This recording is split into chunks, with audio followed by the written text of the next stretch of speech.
Hello students, मैं आशीष कुमार एकलव्य वैदिक पाठशाला परिवार की ओर से आप सभी का स्वागत करता हूं आज के क्लास में।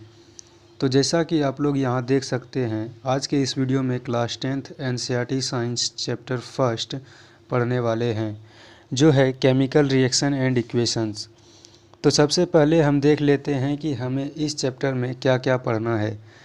जैसा कि देख सकते हो, हमारा पहला टॉपिक है फिजिकल एंड केमिकल चेंजेस। दूसरा है how do we come to now that a chemical reaction has taken place.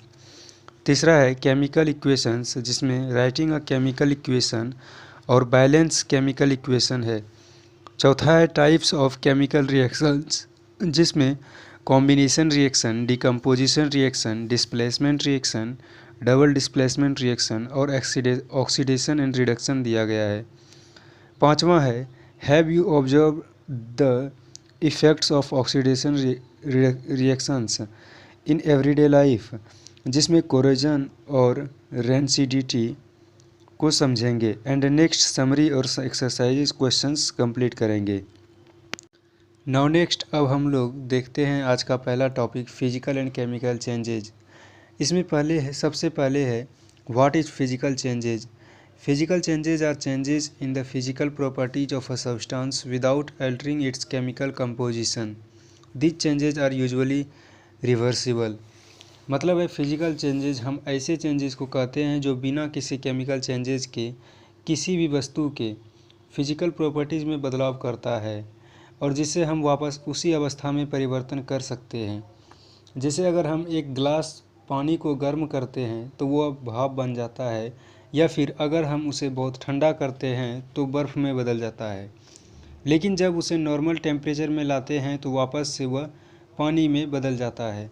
इस तरह के बदलाव को फिजिकल चेंजेस कहते हैं। अब है की फीचर्स ऑफ फिजिकल चेंजेज। पहला है no new substance is formed, यानी कि कोई नया पदार्थ नहीं बनता है। दूसरी है the change is often reversible, इस तरह के चेंजेस को वापस उसी अवस्था में लाया जा सकता है, जैसे कि हम लोग पानी के केस में देखें। तीसरा है only physical properties like shape, size, state और अपीयरेंसेस आर अफेक्टेड, यानी कि सिर्फ फिजिकल प्रॉपर्टीज जैसे रूप, आकार, अवस्था और झलक में बदलाव होता है। जैसे पानी के केस में अवस्था में परिवर्तन हुआ था, यानी कि पानी से बर्फ़ बनना द्रव्य अवस्था से ठोस अवस्था में परिवर्तन होना है। नाउ नेक्स्ट हमें दिया गया है एग्जाम्पल्स। जैसे कि पहला है melting of ice into water, यानी कि बर्फ़ का पानी में बदल जाना। दूसरा है boiling of water into steam, यानी कि पानी को गर्म करने पर वाष्प में बदल जाना। तीसरा है ब्रेकिंग अ ग्लास, यानी कि कांच को तोड़ना। और फिर चौथा है डिजॉल्विंग शुगर इन वाटर, यानी कि चीनी को पानी में घोलना। अब नेक्स्ट है हमारा what is chemical changes. Answer है chemical changes are changes that result in the formation of new substance with different chemical properties and compositions, यानी कि केमिकल चेंजेज वैसे चेंजेस को कहते हैं जिसे होने के बाद एक अलग और भिन्न गुणों वाला अन्य पदार्थ प्राप्त होता है। जैसे अगर उदाहरण से समझें, मान लेते हैं आपने एक पेपर का टुकड़ा लिया और फिर उसे जला दिया। अब बताओ क्या हुआ, जला हुआ पेपर का राख वापस से पेपर बन सकता है? नहीं ना। इसका मतलब है इससे एक अलग पदार्थ प्राप्त हुआ जो पेपर और आग के गुण से बिल्कुल भिन्न है, यह अलग है। इसलिए ऐसे परिवर्तन को केमिकल चेंजेस कहते हैं। अब आगे है during a chemical change the molecules of the original substances are rearranged and bonds are broken and formed to create new substances। मतलब है केमिकल चेंजेस के दौरान ओरिजिनल सब्सटेंस के मॉलिक्यूल्स फिर से एकत्रित होकर एक नया बॉन्ड अलग से बनाते हैं, जिसमें एक नए पदार्थ का निर्माण होता है। अब है की फीचर्स ऑफ केमिकल चेंजेस, जिसमें पहला है चेंज इन कलर, यानी कि रंगों में परिवर्तन होना। दूसरा है प्रोडक्शन ऑफ गैस बबल्स, यानी कि गैस के गुब्बारे का उत्पन्न होना। तीसरा है formation of a precipitate solid from liquids, यानी कि द्रव्य पदार्थों का ठोस में परिवर्तन होना। चौथा है चेंज इन टेम्परेचर और लाइट, एनर्जी रिलीजेज और एब्जॉर्प्शंस, तापमान और प्रकाश में परिवर्तन, यानी कि ऊर्जा को छोड़ना और वापस लेना। नेक्स्ट पाँचवा है irreversibility usually can not be reverse easily, मतलब है वापस से सेम स्थिति में आसानी से परिवर्तन नहीं कर पाना। अब नेक्स्ट है कुछ एग्जांपल्स दिए गए हैं केमिकल चेंजेस के। पहला है burning would produces S carbon dioxide water vapour, यानी कि लकड़ी को जलाने से राख, कार्बन डाइऑक्साइड और वाष्प का बनना।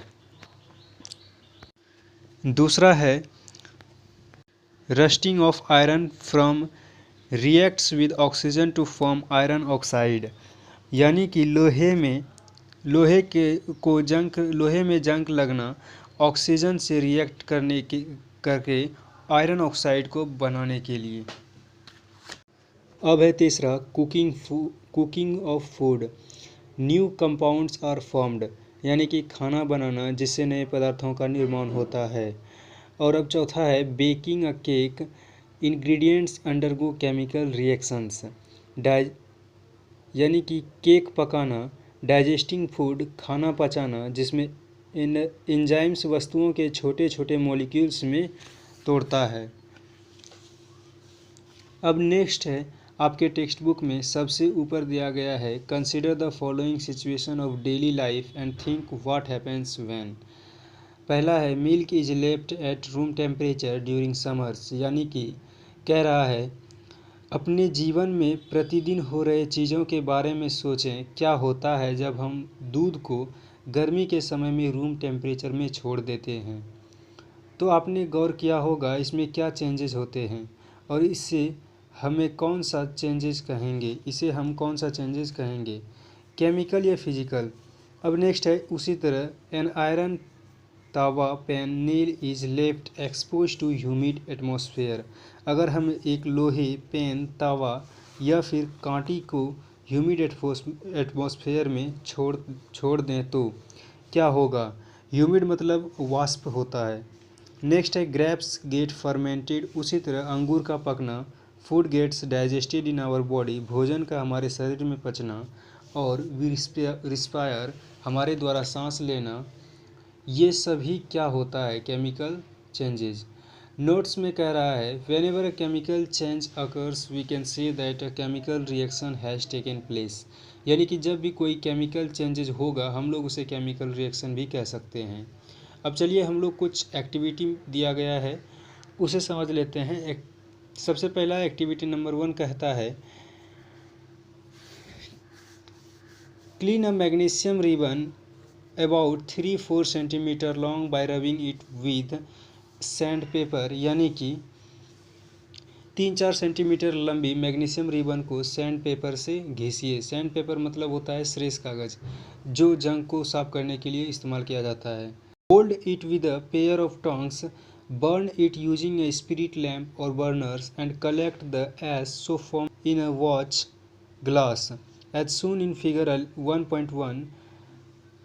Burn the magnesium ribbon keeping it away as far as possible from eyes. एक जोड़े वाले चिमटे से इसे पकड़िए और स्पिरिट लैंप या फिर बर्नर की मदद से इसे जलाकर इसके राख को एक कांच पर उठाइए, जैसा कि फिगर 1.1 में आप देख सकते हैं, और इसे जितना संभव हो सके उतना ही अपनी आँखों से दूर जलाएं। अब सवाल है व्हाट डू यू ऑब्जर्व, आपने इसमें क्या देखा। You must have observed that magnesium ribbon burns with a dazzling white flame and changes into a white powder. शायद आपने यह अवश्य देखा हो कि मैग्नीशियम रिबन एक चमकीली रोशनी के साथ जलती है और सफ़ेद पाउडर में बदल गई। This powder is magnesium oxide, इसे ही हम मैग्नीशियम ऑक्साइड कहते हैं। It is form due to the reaction between magnesium and oxygen present in the air. इसके बनने का कारण मैग्नीशियम और ऑक्सीजन के बीच में रिएक्शन होना है जो कि हवा में उपस्थित रहती है। अब नेक्स्ट है एक्टिविटी नंबर 2 है, इसमें कह रहा है अगर हम एक टेस्ट ट्यूब में नाइट्रेट सॉल्यूशन लें और उसमें आयोडाइड सॉल्यूशन मिला दें तो क्या होगा। और तीसरा एक्टिविटी नंबर 3 कहता है एक टेस्ट ट्यूब में कुछ जिंक ग्रेन्यूल्स को लें और उसमें डाइल्यूट हाइड्रोक्लोरिक एसिड या फिर सल्फ्यूरिक एसिड को मिलाएं। क्या आपने कुछ महसूस किया कि जिंक ग्रेन्यूल्स के आसपास क्या हो रहा है? अब उस टेस्ट ट्यूब को छू कर देखिए, क्या इसमें कोई बदलाव है? आप पाएंगे कि यह हीट जनरेट कर रहा है। अब हमारा नेक्स्ट है एंड आखिरी टॉपिक है आज के इस क्लास का।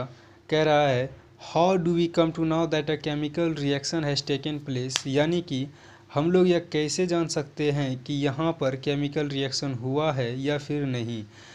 तो आंसर है any of the following observations help us to determine whether a chemical reaction has taken place, यानी कि इनमें से कोई भी चीज़ अगर आपको महसूस होता है तो इसका मतलब है यहाँ पर केमिकल रिएक्शन हुआ है। पहला है चेंज इन स्टेट, अवस्था में बदलाव, जैसे कोई द्रव्य अवस्था में है तो ठोस अवस्था में चला गया। इसमें हम लोगों ने वाटर का एग्जाम्पल देखा था। दूसरा है चेंज इन कलर, यानी कि रंगों में परिवर्तन। तीसरा है इवोल्यूशन ऑफ गैस, यानी कि गैस का उत्पन्न होना। और चौथा है चेंज इन टेम्परेचर, यानी कि तापमान में परिवर्तन। सो स्टूडेंट्स, आज के लिए बस इतना ही। फिर मिलते हैं अगली वीडियो में एक नए टॉपिक के साथ। धन्यवाद, बने रहिए हमारे साथ।